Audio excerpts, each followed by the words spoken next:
It's story time, we all gather around. We all sit down, we listen, read, and learn. Alrighty, Idea Harlingen first grade scholars, it is now time for our AR story.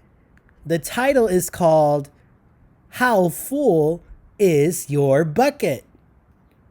Written by Tom Rath and Mary Rackmeyer.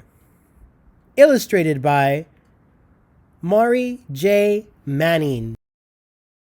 Felix was putting one of the last blocks on his tower when his little sister came in. "I want to build with you," she said. Felix scowled. "Go away! You are too little." Felix didn't want her to play with the blocks because she was too little. "I'm big." "Stay back, you'll knock it over." "I can be very careful." "Go play with your baby toys, Anna." Thwack! Oh no! Anna knocked down Felix's blocks. She was mad. "Grandpa!" Grandpa shook his head. "Felix, you just dipped from your sister's bucket. Like everyone else, Anna has an invisible bucket. When it's empty, she feels bad. But when it's full, she feels great. Didn't you ever notice your own bucket?" Invisible bucket? Sometimes. Felix couldn't quite tell when his grandfather was joking. But the next morning, when Felix woke up, there it was, a small gray bucket floating above his head. When Felix came down to have breakfast, his mom was in a hurry. "I've got a meeting this morning and it's almost time to go. Anna, sit still." Felix slipped and choco wheat scattered across the floor. "Felix!" yelled his mom. "You should have used the stool to reach that." Felix could feel his bucket tip and big invisible drip spill out. Drip, drip. "Ha ha," Anna laughed as she crunched the cereal with her shoe. Drip. "Get the broom and clean that up before you miss the bus," scolded Mom. With the bus honking, Felix quickly swept up the choco wheats and grabbed the last blueberry muffin. But before he could even take one bite, Buster jumped up and grabbed the muffin from his hand. Drip. "Hey, look at Felix's new backpack. My baby brother has one just like it." Drip.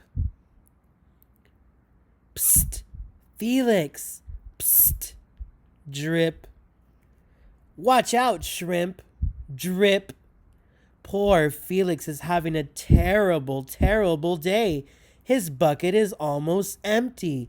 After Buster went and ate his blueberry muffin, when they made fun of him on the school bus about his backpack, when he heard people talking about him, and when somebody pushed him out of the way and called him shrimp. It was still morning, and Felix's bucket felt almost empty. Look at his facial expression. He doesn't look happy at all. As he watched his classmates walk into the room, he secretly hoped they would trip and fall. That's what it feels like when you have an empty bucket. Felix was having such a terrible day. He wanted everyone to have a terrible day so that they can feel the same way that he felt. Felix slumped into his seat and waited for something else bad to happen. Mrs. Bumblenickel walked slowly up to his desk and handed him a paper. He could hardly bear to look. Felix, you wrote a wonderful story. Would you please share it with the class? Felix grinned and felt a big drop land right in his bucket. Drop, drop, plop, plink, drop. The Gigantosaurus Who Wanted a Pet by me, Felix. The class grew quiet. They laughed at all the right places and oohed at the scary parts. When Felix finally read the end, everyone clapped. Even Emily, who sat next to him and didn't usually like dinosaurs. Felix felt a whole shower of drops land in his bucket. Maybe the day wouldn't be so bad after all. So, what a turn of events. As soon as something wonderful happened, his bucket started to get back imaginary drops of water right into it. It didn't feel that empty anymore. Looks like Felix is having a better day after all. Drop. Team captains today are Veronica and Felix. Drop. Nice cow. It's a dog. Well, nice colors there, Felix. Drop. Cool laser ant backpack, Felix.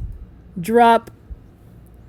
Wow, all these wonderful things are happening to Felix. So now his bucket is getting more and more drops. He's not having a very bad day anymore. By afternoon, Felix's bucket was nearly full. At recess, when he looked around, Felix suddenly realized that his grandpa was right. Everyone else had a bucket too. Look at Felix looking at all the imaginary buckets above everyone's head. You can tell how good or bad of a day they are having. Drop. Let me help you. Drop. Drop. Here's your baseball. Catch. Thanks, dude. Drop. Hi, I'm Felix. First day? Drop. Yes, I'm Amir. The strange thing was that for every drop he helped put in someone else's bucket, he felt another drop in his own bucket. Isn't that nice, scholars? So it seems like the nicer you are to people, the nicer they are to you. It's always wonderful to have a bunch of friendships. Everyone is friends, right? That's really awesome. When Felix burst in the door after school, he shouted, "You were right, Grandpa. I do have a bucket and I understand how it works." Then he saw Anna's torn doll. "Bad dog," he almost scolded. But then he thought, dogs might have invisible buckets too. "Your doll will be okay, Anna," said Felix. "Mom will fix her." Wah! Until then, do you want to help me build the tallest building in the world with my blocks? What a wonderful idea that Felix just had. He's trying to help Anna put imaginary drops back into her imaginary bucket. And so they did. Look at both of their buckets are full with water. What wonderful joy you can bring to somebody just by being kind, using kind words, and doing the most wonderful, sweetest things as possible to each other. Everyone is friends. Thank you, scholars, for listening to our story.